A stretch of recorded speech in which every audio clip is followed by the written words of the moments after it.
I have an idea, folks, that I think is a plausible idea of what happened. This is something you probably never heard before.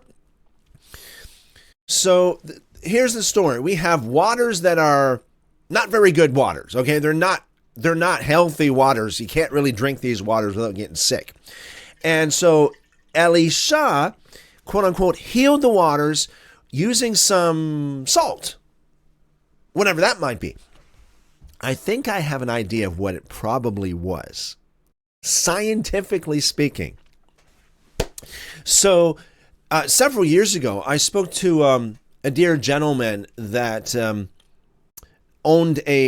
owns a water treatment business, not too far from where I live, and we're talking about water treatment options and different ways of treating water and making it healthy and all that kind of stuff.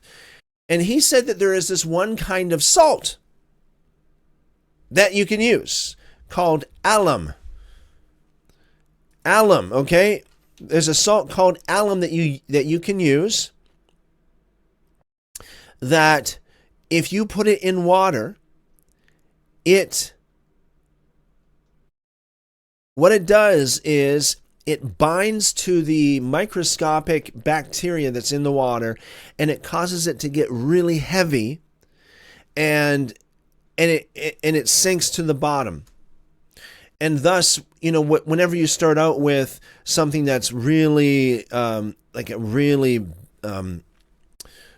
contaminated water, it's very dirty, you can use alum to purify the water.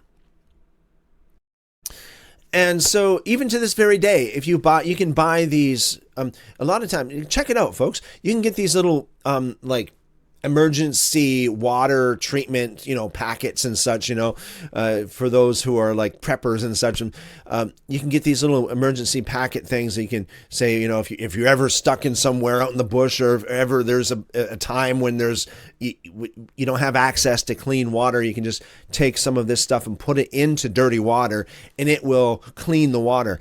And quite often, alum is in there. You got alum and some other stuff as well to sanitize the water.